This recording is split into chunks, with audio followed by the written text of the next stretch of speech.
قادر كيني حطان دليا غيوبا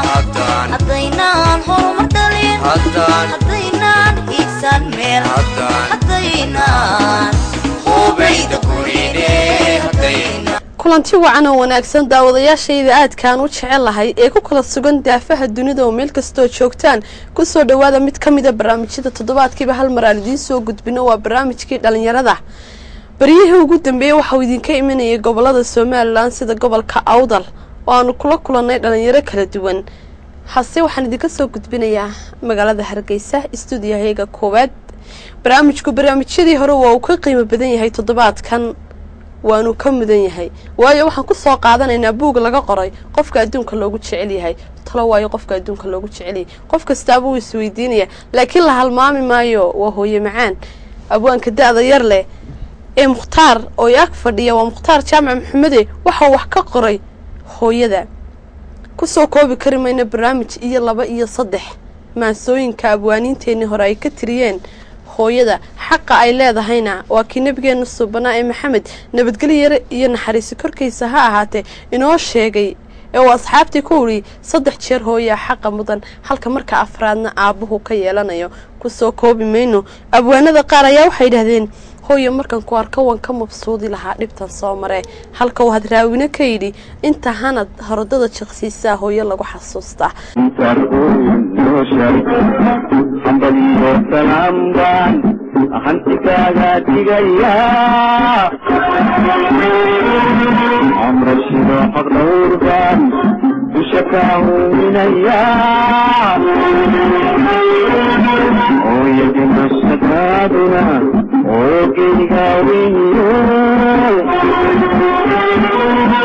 ولقي مقاقا تبليت يايو يجيب يلعبن وبهاين يايو قلبان فريا انتراك تدوشو كدنا برد باقي جسكي بكلونو آخرو هالخيرو جسكي بكلونو آخرو هالخيرو آخرو هالخيرو idin soo koobi kari maayo xaqa ay hooyo leedahay sahra ilaysna waxay tiri anuunba hooyadaaya dhib kasto in marnaba anuunba hooyaday hadaad hawshayda diido hadaad hadrato ilowdo nimcada ku hareeratala hadaad soo eego waydo horumarka tiigsan waydo wax soo saar ha habsamo dadima ku hagaajo waydo anuunba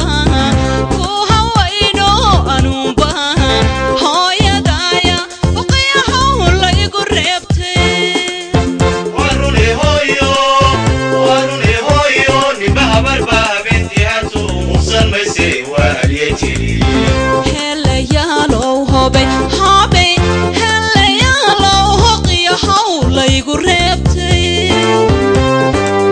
kasoo dhawo barnaamijka Mukhtaar aad aad ma santaysina waxaad wax ka qortay buugga hooyada tabaan halkan aan ku hayaa inkastuu yar yahay haddana qiimo gaar u muday mar hadii hooyo wax laga qoray oo qofka adduunka loogu jecel yahay ilaahay waxaan ka bareynaa hooyo inta adduunka joogteen farxad ku noolaato hooyo kasta oo na daawanaysa iyo hooyo kasta oo adduunka ku nooliba waliba hooyooyinka Soomaaliyeed inay adduunka nolol fiican ku noolaadaan aakhirana ilaahay jannatul firdaws geeyo waayo hooyo waa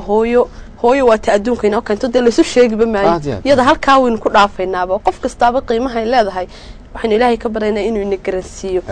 haddaba barnaamijku maanta barnaamijyadii hore uu ka duwan yahay waxaan ku soo qaadanaynaa sanadii sheegay Mukhtaar oo hooyada wax ka qoray balse horta aan dib yara dhiga buugga oo aan noo dambeeyo Mukhtaar markii kuugu horeysay horta bal wax sameeyay goorma yahay bismillaahir rahmaanir rahiim aad badsanay u mahadsan tahay horta markii ugu horeysay aan sugaan curiyo iyadoo ay jirtay markii hore aan jeclaa oo hamigeeda koobaad oo ahaa sugaanta waxay ahayd 2008 qaraxii Hargeysa markuu dhacay kadib ayaan celiyay inkastoo aan ereyadii aad si xasuusan haddana markii ugu horeysay ereyadii ugu horreeyay isu geeyay 2008 bay intii ka horeysay miyaad islahayd waxba tiri karaysaa والله runtii horta suugaanta waan jeclaa waan akhriyo jiray gabayada waan akhriyo jiray laakiin in hibadan ugu jirto inaan mar noqon doono oo wax tirin doono oo ka hamni jiray ilaahay amarkiina way rumowday riyada marka laga yimaado 2008 oo aanad imka xasuusan erayadii maxaa kuugu labeeyay kuugu xigay walaal waxay ugu labeeyay marka laga yimaado suugaantaas dhalinyaro marka waxaan ahayn 2008 markaan suugaanta bilaabay waxaan fasalkii koowaad ee dugsiga sare form 1 baan ahaa aan orinta bilaabay waxa jiray dhalinyaro aan iskool asnahay dabtana lift waxa ku jiray inama halabuur oo coriya kadib dhalinyarada markay dugsiga dhigtaan oo kuna badan way istacaadiyaan dabadana waan istacaadinay dabtana waxay gaadhi in gabaylo la soo tiriyo iyadoo tii horena ay gula mudnad inaan mar u tirin doono halkaas horta kii ugu xigati aan ka bilaabo waan gartay marka gabay baan ku bilaabay iyaga ma xasuusataa waxaan ka xustay af gaabay nimankii gaaman ka ismoodi gobol orod ku jira galay dhamaant garmaqaatiyaal baa helay gocosheelka aniguna garwaaqsan inaan guul iska bataag guurtiisiisan gaalamada hore gufaacada horaan ku daray gurbororiski ya gurbororiski marka ardayda isku iskaayno aan isku fasalka ayman gurubororis isku maagi jir dabtana gufaacada horaan ku daray gurbororiski halkaas wixii ka dambeeyay ayad ka sii bilowday ka soo soco wixii kuugu horeeyay ee warbaahinta ka baxay aad tirisa ee ogaatay inaad wax tirin kartaa muxuu ahaa iyadoo sidaa tahay oo aan gabayo badan iyo suugaan badan aan tiriyay oo markaa aan dugsiga sare dhiganayay aan u qaabisnay iskuulka haddii riwaayado noqoto riwaayada loo alifayana waa alifi jiray haddii wacyi kala noqoto iskuulka aniga markaa xagga u qaabilsanaa iyadoo saa tahay ayaa waxa dhacday oo suugaanteed marka ay door tahay ayaa waxa la qabtay tartankii gabayada nabadda Soomaaliland ee saddexaad dhalinyarada 2011 tartankaas waxa lagu qabtay magaalada Burco oo markaa dugsiga sare kaga jiray tartankaas ka qaybgalkiis ayaa tii ugu horeysay warbaahin ka baxday ayaa isla markaana ay ila nisboonagan kale talawad ku galay oo maansadii nabadda aad ka tirisay maansadii nabadda ah aynu ka soo gudubno maansooyin badan ayaa tirisay balorta intaan maansooyinkaa gelin haddaan adiga dib kuugu soo noqdo wiil dhalinyaro baa tahay naanistaada laabsalaax baalkan iyo ku qoran libaax salaax aan dhahdo watay libaax salaax ma libaaxi weynaaba ma libaax meel kale ka yimiba naanistani maxay kuugu baxdo aad iyo aad ma sandeysay horta naanista libaax salaax intii aan imika suugaanta ku guda jiray ka horba wala dhigi jiray meel kalena kama iman horta libaax waa iska libaaxiyo libaax meel joogaba laakiin awowgay Allah yarxama ayaa la dhigi jiray xaaji libaax salaax oo da garyaqaanaha isaga magac laftigiisu halku ka soo raacay ay garyaqaannimada ahayd kadib aniga halkaas iga soo waan gartay waa mid aanad lahayn xaqii reerka ka socota waan gartay imika maansada markaa tirinaysay waxa ku yara jirtay saddex iyo inaad isku raacinayso maxaa la dhahdaa in bal hadda gabayada markaan dib ugu noqono luuqdanad ku akhriyeysay horta suugaantu waa run bada iyo falsafado kala duwan bay leedahay oo qaybo farbadan kala leedahay horta tani waa chieftain marka chieftada markaan aan saa tirinayay ayaa imika tusaale ahaan markaan soo qaadanay abwaanka weynaa Allah yarxamo raaximiin Abdullaahi Sultaan Timaad luuqooniyo laha ku akhriij hadana gabaygu waa gabaygii hadana luuqooniyo laha ku akhriij marka qof walba luuqda ay ku akhriyayo siiqada ku soo gudbinayo ayaa ahmid u gaar waan gartay intii aanad maansooyinkan iyo bal hadda abwaanimadan aanad dhex gelin markii hore mis oran jirtay abwaan bad noqonaysa mise waxyaabo kala jecleed inaad noqoto maadaama qof kasto dhalinyaro wax ku quflinaysa aad mustaqbalka noqoto wallahi runtii markii aan horta qof walba mahab hoob buleeyahay oo meel yool uu higsanayo yoolkii koobaad anigsan waxa ayaan marun sugaanyahan noqdo sugaantana dhex galo kana dhaliyo falillahi alhamd damaantu wani ku guda jiray markii horeba dhalinyarada qaar baa hamigoodu yahay inuu ciyaartooy noqdo qaar baa hamigoodu yahay inuu wax kala noqdo marka hamigii koobaad waxa horteen sugaanta aan kamana dhaliyo sugaantaadana mahiba mahadiyad eeba ku siiyay hibo isu ka raaciya mahidda raacba mise hawl baaba keentay horta waxay horta sida wata afartaa qaybood aad sheegtay weeye afartaa qaybood markaa horda hiddo kama marna hawlina kama marna labadaas soo iskaashaday ayuun baan dhihi karaa ka timi hiddo markaad leedahay gabi jiray awooyadii hore awooyadii ayaa gabi jiray walow aan aabahay gabi jirin haddana awooyadii kasii horreeyey ayaa gabi jiray su-aal waxaa jirta in mukhtaaro dadka inta badan isweydiiyaan oo ah qofku markuu wax samaynayo abwaanin ama hal abuurin dhalinyaraana aan weydiiyey qof kastaaba markuu wax samaynayo waxbaa talo qofku markuu gabayo waxbaa la isweydiiya waa tano in badan baad arkaysaa iyadoo inta badan warqad laga akhriyay abwaanadii hore oo kale ay wax akhriyayaan nigidad dhaadheer oo midna mid iskaga darsamayn bal marka la samaynayo qofku ma inta buugii qalin qaato isdul saaraabuu diyaariyaa ma meel cidlaabuu tagaa tano maxaa ku kalifay inuu sameeyo si fiican horta sugaantu wayn ogno waa maraaxil far badan bay soo martay mar waa tii jirtay af Soomaaliga waa qoray oo kabiyadan iyo intii af Soomaaliga la qoray kadib watan af Soomaaliga miisaanka maasada la helay wax kale miisaanka maasada wax kale laga keenay abwaanintii ka horreeyay ayuun baa gabayadoodii miisaanka maasada ka soo baxay kadibna watan sii tiriyay marka horta tana qof markuu gabay tirinayo shakhsiyan marka gabay imaginary wada qaadanaysa shay baad doonaysaa ka hadashid shaygaas dadka qaar qoraa way jiraan oo mararka qaar wada qoraysa laakiin toogu muhiimsan waxa way marka hore ina ka soo goodo wax laga yaabo gabayga inuu kugu soo dhaco adigoo wada marayo kale adigoo meel marayo adigoo fakarayo meel iska tagan dadka la already wixii bahaya inaan markii dambe istiriyaan kaasi kala baxsan qor oo sumad oo de sababta wixii la qoro tookiinka abwaanka Soomaaliyeed wixii la qoro qoruma hadhe muxuu hadal qiimo leeyahay ya muxuu hadal qiimo leeyahay marka horta marka tirisid kadib ayaad qoraalka xaqii qoraalkan markan ay kugu soo dagaysaa maskaxda kaaga soo dhacayso miyad ku celcelinaysaa iyo kalmad baafka ku soo dhacaysa mise adigoo aamusan iska joogun bay intay kugu soo dhacdo adeetana qalinkii watano erayaa la isticmaalayo imka sacda ama baa la bilaabaya qaafiyad baa la wadaya marka talo ma adigoo aamusan bay kugu soo dhacaysaa mise adigoo soconaya mise siday kugu soo dhacaysaa bay kula tahay in badan bay isweydiinaysaa gabiyin oo bay isu geen karin sida sidoo kale horta mar waa laba mar golka full bay ku timaada inagoo sano kala wada hadlayna ayuun baa la ama qofka la careeyo la wax ka ama qofka soo fadhiyo kale ayuun dabada qabsanaya oo taas waa golka full watana toona ugu fiican weeyo qof ta goobta la taagay goobta marka la taagay ka tirinayaaba yooli tan kalena waxa weeye soorahan sugaantana de la iskama tiriyo sugaanta waxba wixii Allah yarxama ninkii markuu hadlayay sugaanta walba hadaan oror jacayl kugu gibaareen afku baad kaleeday tuxuu arar ma yeesha يعني هدان waxni ka soo bixinin oo wax ku khasbayni sugaanta ma hayna wax iska dhis marka kulli marka tirinays ujeedada tirinays ujeedada ma hayna adigoo meel iska joogay inaad ka laakiin kulli adigoo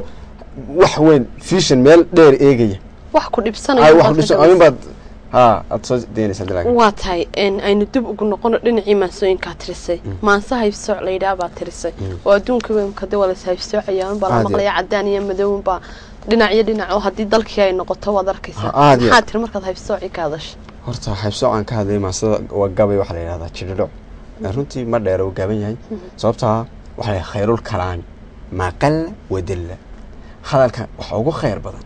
kiisa yar isla markaana wax ku tusiya gabayga waxa la jidhidho waxa kaga hadlay hayfsooc meel kale kama aadi bulshada dhexdeeda وينقني حبسوا بي ولا يسحبسوا dadka qaar baan oo laga tiribin waa sidoo kale di ilaahayna dadku sameeyahay la fadl arabiy ala al-ajami illa bitaqwa cabsi baa lagu kala horeeyaa marka jiro waxa kaga hadlaya xibsoo caas jiro marka wuxuu oranaya jacda gabay jawaabaha runta masafa joogeed jukasiinta geeraar jid maray jiifta marinteeda arar jihale tudciyaan jabnayn nuxurka jiif murti jamaca hilinko jiqa jiimka dhumucdiisa laabteeda watiyan ka jaray tan iyo jeerka hayeeshee jimcaalo kolkan chiefkii leedi waayay jirracay raacdiyo kolkan juuq buu oran waayay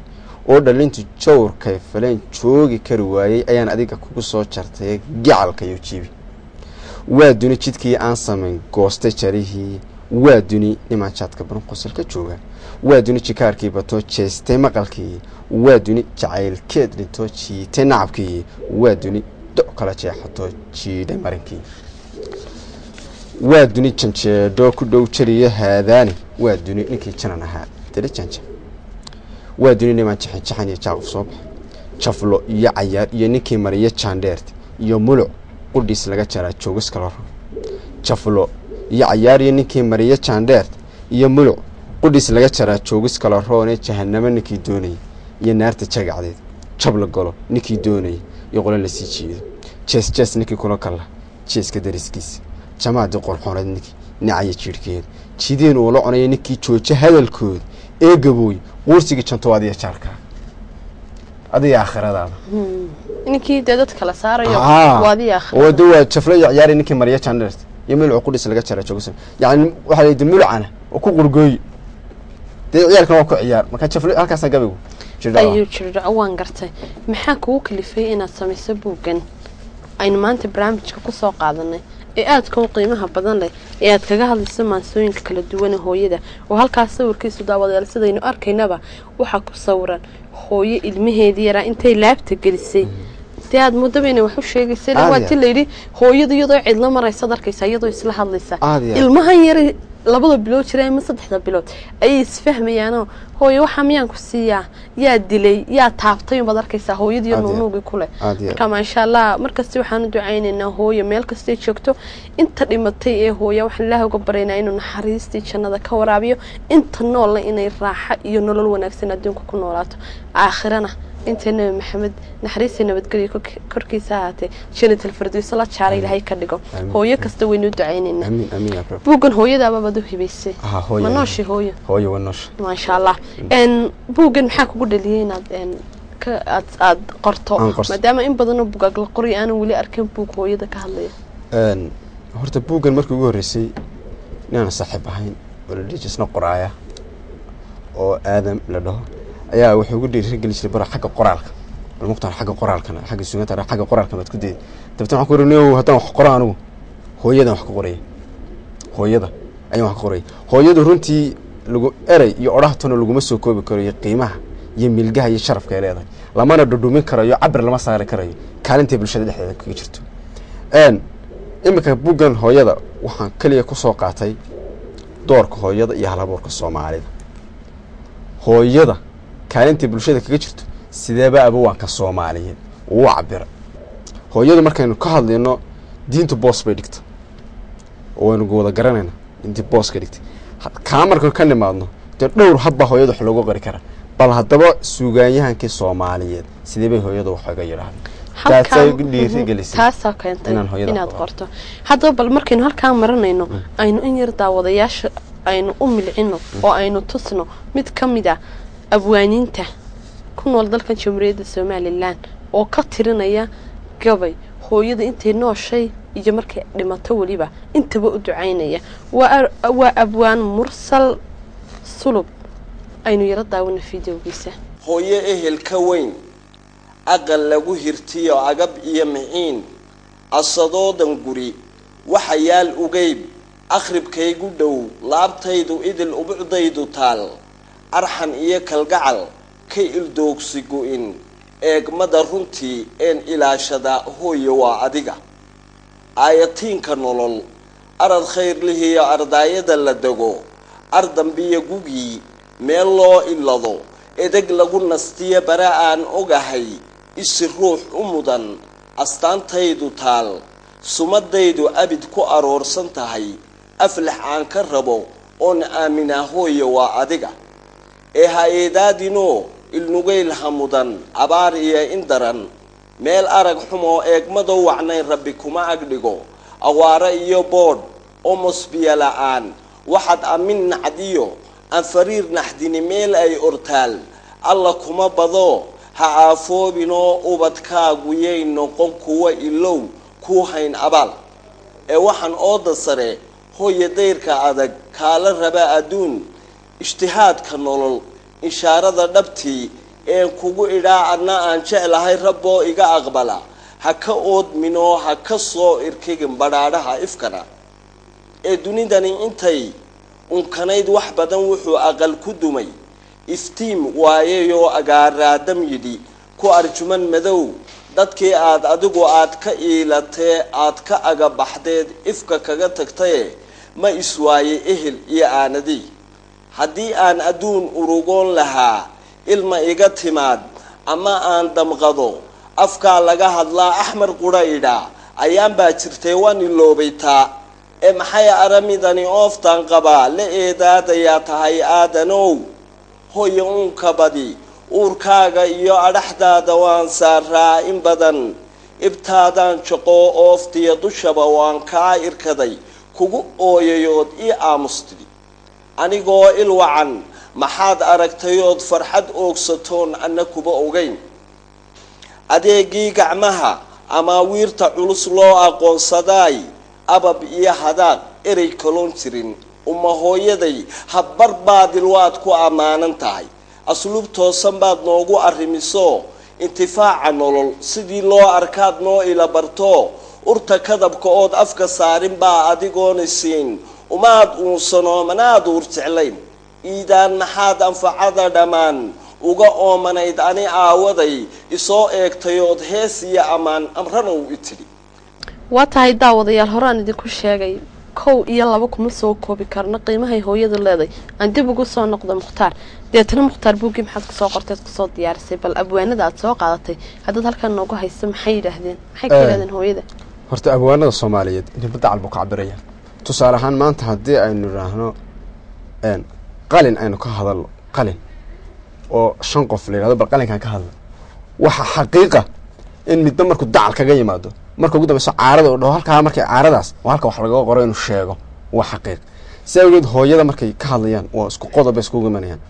aan abwaanintan ku soo qaatay buuga runtii waxa ku kala duwan yihiin qiimeynta ku kala duwan yihiin oo abwaano qaarkood way dhinteen qaar waa abwaano waaweyn waqtigay ku kala duwan yihiin inta dhimatay Allah ya naxariisto aniga wax ka qoray hooyada waxa kamid ah Aris Ciise Kaarshe Maxamed Ibrahim Warsame Hadraawi Kiise Maxamed Xuseen oo loo yaqaan Galayd Maxamed Aw Cali Cartan oo loo yaqaan Khaldeeq Ahmed Salabaan Xirsi Saciid Maxamuud Gaahid Hargeysaawi Maxamed Ibrahim Warsame Hadraawi mar labaad sugo maansa kale hooyada uu ka tiriyay Ahmed Maxamed Faarax Badeed hablaha oo laba hablood intaan imka hayo ay kaga jiraan Khadra Maxamed Cali iyo hooda ayaan inaan leeyahay هذا سودان هذا ناد بن سلامنا إن هو يدو دريالة يدو كترس دريالة حسن الشيخ موسى سعرق لقمان علي ورابع عبد الرحمن محمد علي وبحلة محمد ديق ألفا عبد النور أول حاش علي قري عمر عبد السكل عمر أضي حسن بلحن علي ينكل weersame iyo in kale oo farabadan waan kartay buugan markaa maasooyinkaad ku soo urusay mid in yar mid nooga soo qaadi kartaa maasooyinkan buug soo ururiyay waxa kamid ah tusaalahan hadaan soo qaato ma sida Hadraawi ay kamid tahay hooyo laanta bal hadaynu hal ku dhig ka soo qaadano waxa kamid ah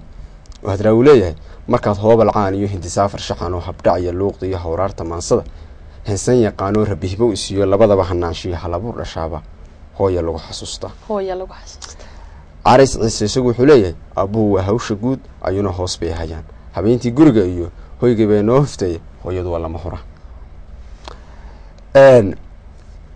isla markaa wuxuu leeyahay Maxamed Aw Cali Cartan ayaamaha farxad iyo sida labada iidood ayaan hooyo abidkay weligeed adduunyada kugu urfayo Khadra Maxamed Cali waxay leedahay adigay balaarsho igu beeray sameey baxsan hooyo raaxoy ballankaygu waa hee ana inaan baalmarin jidkaadii banaysiyo basarkaadii tirira hawaaladu rabaag Hadraawi anuba hooyaday dadkuna kala hoodo way hooyadaba hadlaysa hadeer iyo tii hadeer hadhow iyo tii hadhow hoose saratii ku raacda anuba hooyaday ma soo koobi karo waxa kale kamid ah intaan dunida xay tahay hadii aan xariir iyo dahab kugu xijaabana xaqaagi ma gudayo jeeron xijaas iyo xaramkii ilaahay xajig cagaha ku dhigo waxaan keenay kuma dilo ka xishootay geerida Ahmed Salabaan Xirsi ninkaasina weeyay in Soomaal lagu falo 7 rasuulka 3 goor ku celiyay waa Hargeysaawi nin la yiraahdo isla hooyooyinka waxa kamid ah suugaanta ku jirta buuga gabay tiriyay kale Ali Gari abwaanadu wax badan bay tirsheen gabay amaanta ay hayeshe ma soo ururin karo idil ahaantooda udubaan dhacayn baad u tahay aadmi noloshii adiga ifsho guri ku xidha nuur ilays badan ee carro adag ba adiga horkacay ababintoodii intaad iga agdhowdahay ma qabo uubatiyo ciile way eedi laaya nafluhu ehel la-aanta cumar cabdisakar isagu wuxuu leeyahay sagaalkii aad xaamilo ahayd binaa xanuunkooda xaawo iyo faadumo intaad dumar u xeedhaysay xarbiga iyo foosha hurdada aada xamili weeday xanjaadkii calooshaadama ku xasiloonaay xubbigaaga hooyo miyaan xero kale u diiday xasan bulxan cali wuxuu leeyahay afku kama qisoon karo inuu sheego amarkeeda axwaalkeeda qur-aan kaa akmilay aynigay tahay iyo adimadeedii hoostaal jannadii uduga weyneedee adeeceeda iyo kii allah lays agdhigayaa iyo 3 darajo aabbaha ka weyn waanaad aragtaa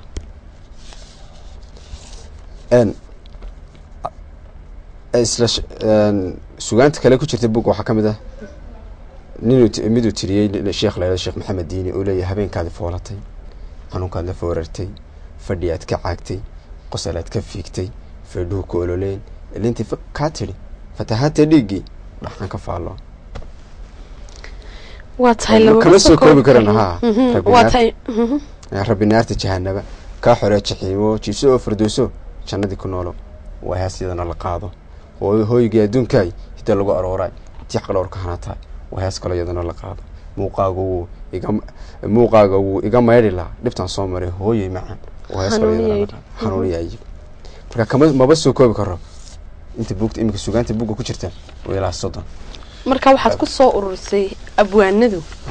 maansooyinka ay ka tiriyeen hooyada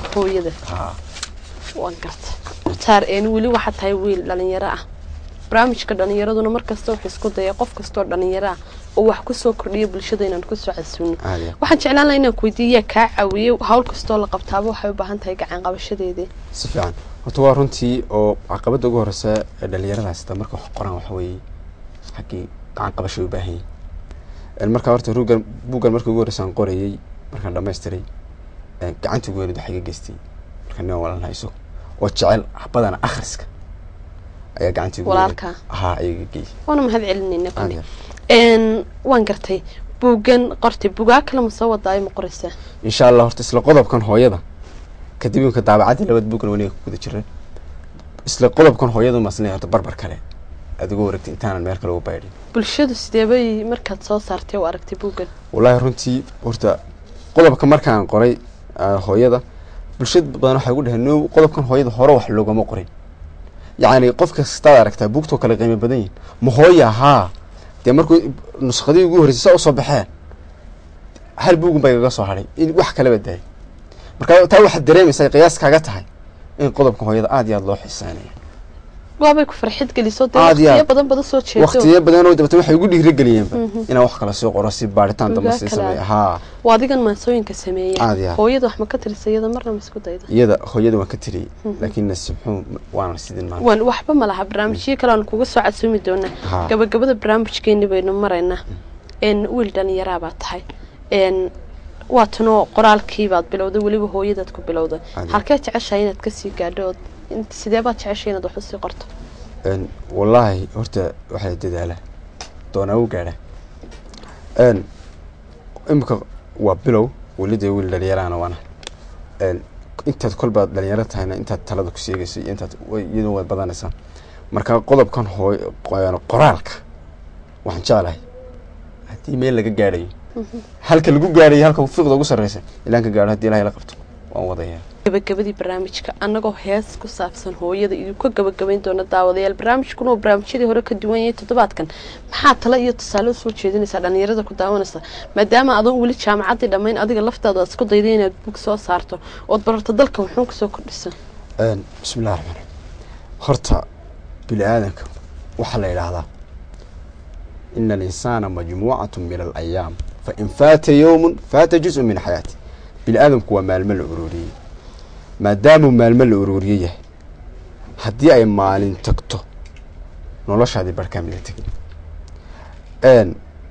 qof kasta oo koonkan joogaana nolosha kaalin buu ka galeeyay kaalintii lagu abuuray xaqii lagu abuuray hadafkii laga lahaa marka hore horta waa qof walba gartaa dhalinta waxaan leeyahay de xubin kamid ah wadankaati xubin kamid ah bulshadii baatii yani halkii leedi ka doonayay inaad ummadda wax tartaan haddii tusaale ahaan ma badnay haddii tahriib dhalintoo dhaqaaqdo haddii balwad iyo kabar la fadhiistaa oo dhaqaaqdo dee xaqii lagugu lahaa kii ilaahnimo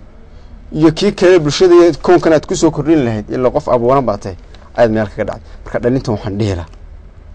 koraysa waddankiina aamina ku fakera sidaad waddankan wax soo saar uga abuuri lahaydeen inaad hal abuur keeni lahaydeen oo hal abuuri lahaydeen waddankiinana dee dhalinyartu waa laf dhabarka bulshada marka haddii dhalinyartu xumaatana bulshadaas way xumaatay oo berri ka maalin iminka haddii berri ka maalin marka jiilkan iminka inaga waaweyna ay baxaan ee halkii aynu buuxino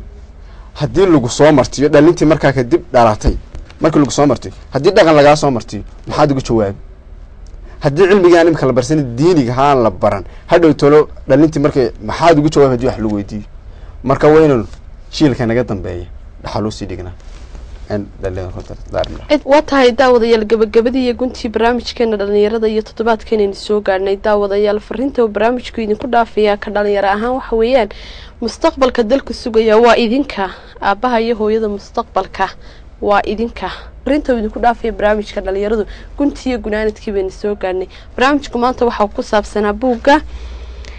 doorka hooyada iyo hal abuurada soomaalidu waxay ka yidhaahdeen waxaa igu casuun ahaa mukhtaar jaamac maxamed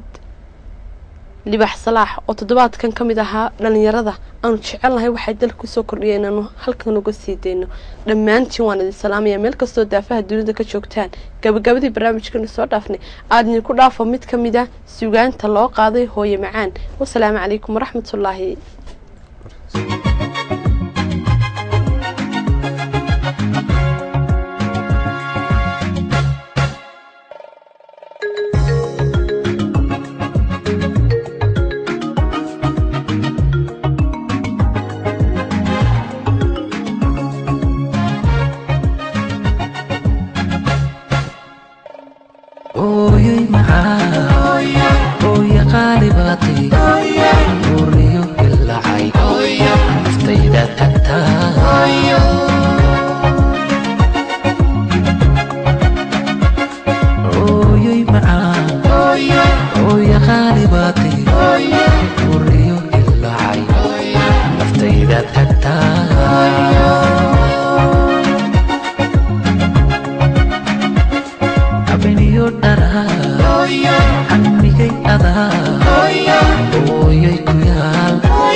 kaalintada wacan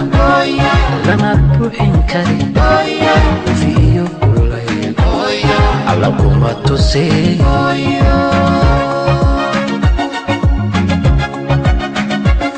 kaalintada wacan lama buuxin kari fiiyo kulay alla kuma tusay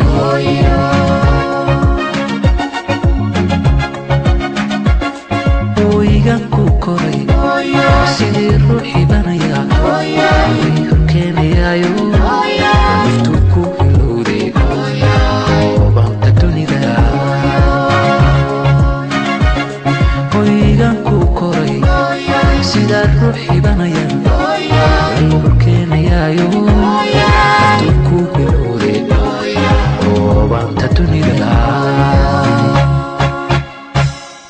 inta taanaad dhashiya hayayadaad dhistiya naaskaad abtiyo horseedkaaga wacan baan la huri karaynin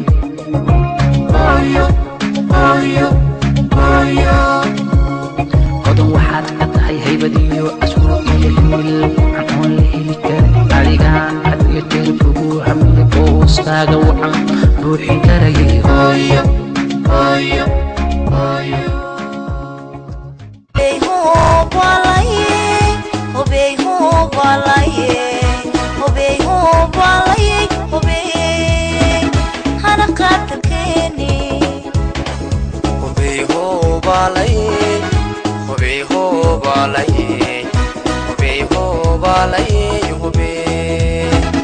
hana qadarkeeni haddaan dhaliyahay huba haddaynaan horumar dhalin haddaynaan hiigsan meel